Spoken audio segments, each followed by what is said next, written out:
Good morning, North Carolina. I was hoping that you get a sunrise, but this big ass mountain behind us is blocking it. I had to dry some stuff out today because there was quite a bit of condensation in my tent. I don't know if you guys can see it, but any of the white residue on the ground all came from inside my tent. So there's still some on it. I'm trying to shake it out, dry it out right now. My sleeping bag was a little bit damp from me rubbing the top of my tent and that condensation falling on top of my bag. So I'm hoping the sun's gonna come over the top, hit some of these things, dry them out. I might make some breakfast. I usually don't do that first thing. I try to get moving. But I want to make sure this stuff's dry. I could always pull it out later and dry it out, but as long as it's out right now and the sun's coming up, might as well just take some time to stretch, plan out my next water source, and just pack the rest of this stuff up. I think it's probably around 9 o'clock. No, I don't even think it's that late. It is 8:48, so by the time I get moving, it'll be 9 o'clock. It seems a lot earlier.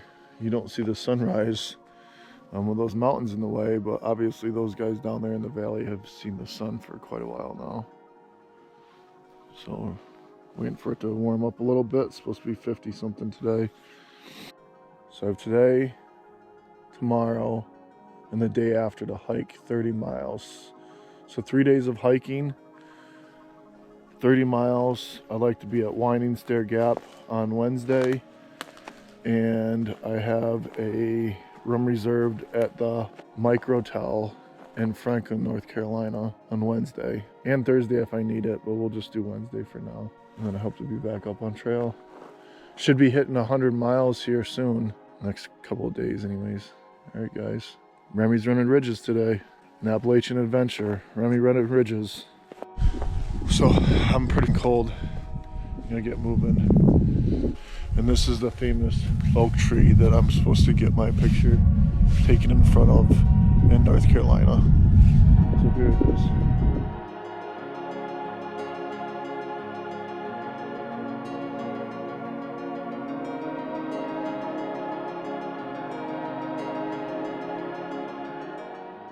Good morning, North Carolina.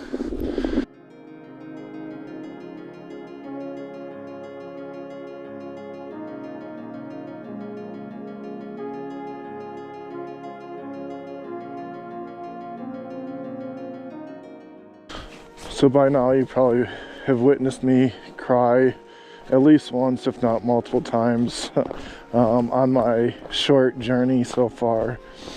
And that's just because, you know, I've a lot of shit to process with the loss of my Remy. You know, and my heart aches for humanity sometimes. And, you know, you have a lot of time to think and process your emotions and thoughts out here. So, you know, I'm not going to mask the fact that I probably cried at least once every day so far. Mostly because of thoughts of, you know, my boy. And as you have a lot of time to process your thoughts and emotions out here being alone in the wilderness, and you know that's part of this journey is doing that.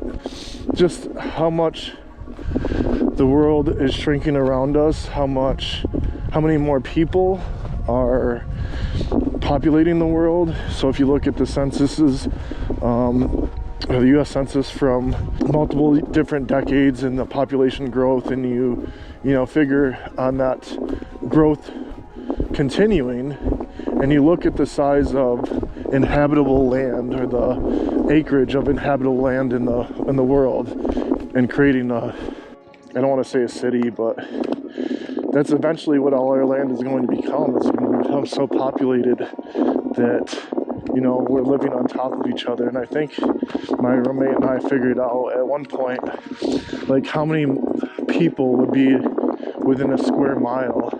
And that would be excluding, like, any sort of farmland. or cattle or stock or anything that would help us survive. So, you know, it's wild. But this is shit you think about when you don't have anybody else around to talk to.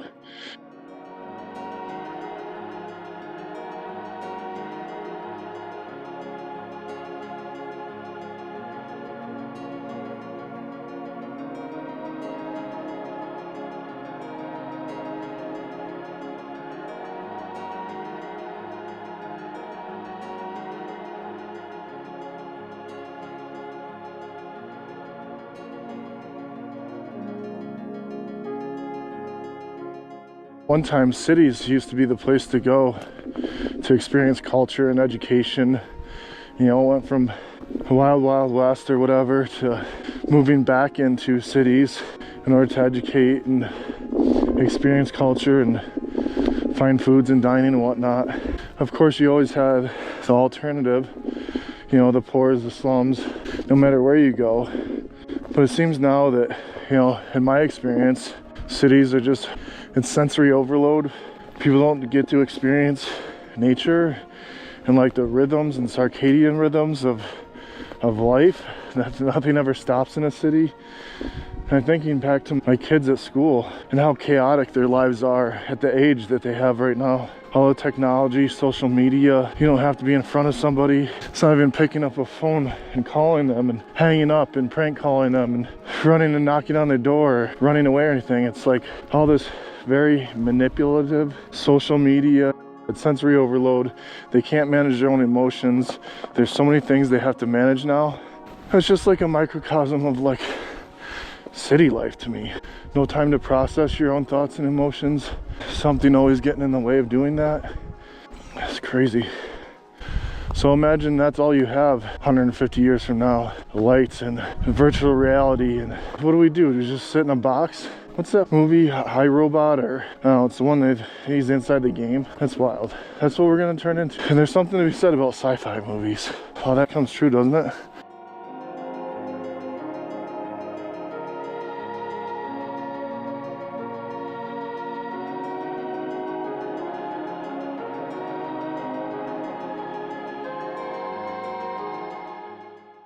It's beautiful. Those roots soaking up all that water.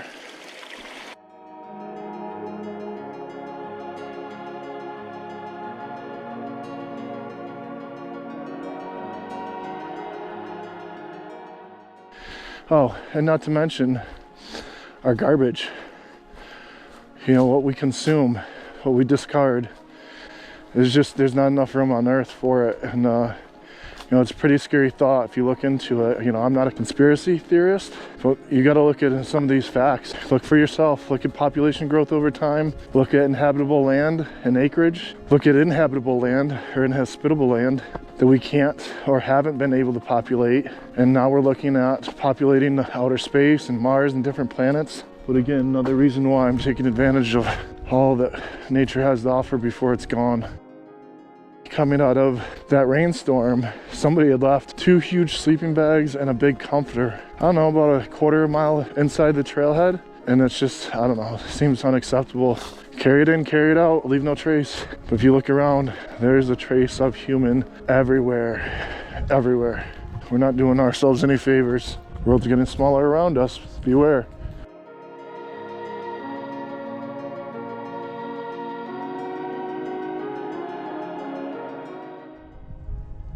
This looks like fun. Minis are gonna hate me today.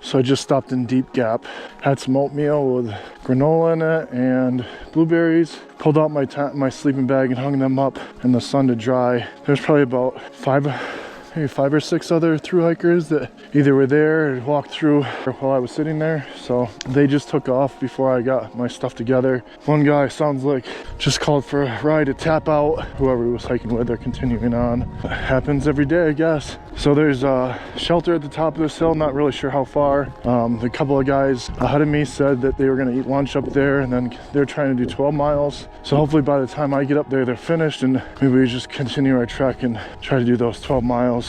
They were doing 12, 12, and 6. I was trying to do 10, 10, and 10.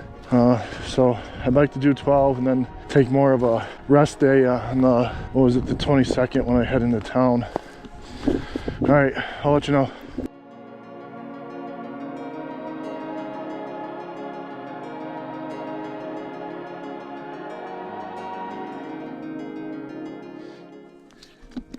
A lot of people, just because I named them Buckwheat, they think of the Little Rascals. Oh yeah? The old TV show back in the Yeah, 60s. I remember Buckwheat, yeah. But that wasn't why I named him Buckwheat. I just thought it's a cool name. It is. How's he handling on the trail? He does good until he meets people. Oh yeah? Then he gets overly excited. Just too excited? Yeah. Well, I won't try to get him all riled up. Oh no. I just had to put one of my dogs down before I got on trail. Ah. Yeah, so I had a chocolate lab for 12 and a half years. Remy, so he ran all over. We did lots of swimming, jumping, playing in the fields, in the woods, up and down the mountains. Right. So Just got old. yeah, yep, just kind of get old. Man, yeah. Up there in age. It's nice to see dogs out on the trail though. Yeah. I figured it'd be fun to bring him. I heard a lot of people talking that, you might rethink about it. Now, don't get me wrong, I regret sometimes, especially when you run to that campsite up there a while ago and just, don't listen. Don't listen at all. He's 10 months old. Oh, he's only 10 months old? Yeah. Oh man, he's just a baby. Yeah, so he's like a 3-year-old that's, terrible threes. Yeah. Well, I think he's doing a great job for 10 months old. Oh yeah. That's pretty wild. Just look at the treetops. They're kind of all dead.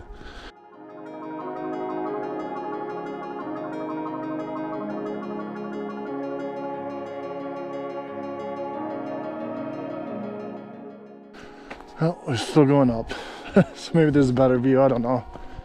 Well, this one's not bad either.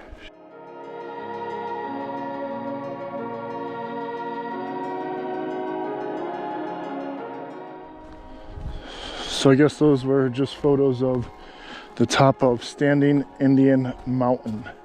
Standing Indian Mountain. And I don't think it's gonna go up any further. I hope not anyways. So it looks like we're going down into a gap. Not sure which one that is, but I'd like to see some mileage on the maps when we get down there, and we'll take a look at time and plan our next adventure. A few obstacles in the way.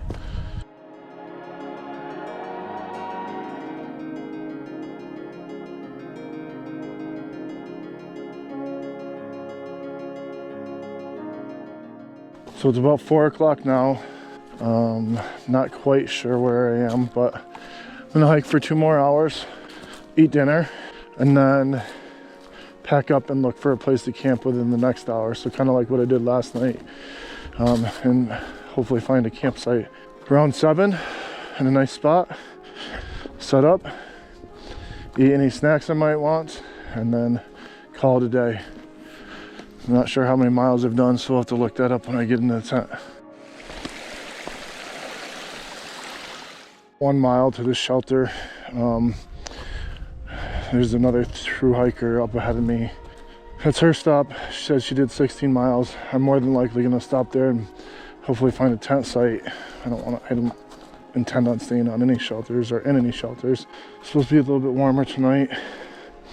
No animals today, but I was trying to get the video camera out, or I wanted to, considered it. Last night the owls were going crazy, hooting back and forth, calling each other across the hilltops. No wildlife today though. Didn't see much of anything. A couple birds are out. I'll catch up again when I get to the shelter and I get settled in. Bear country.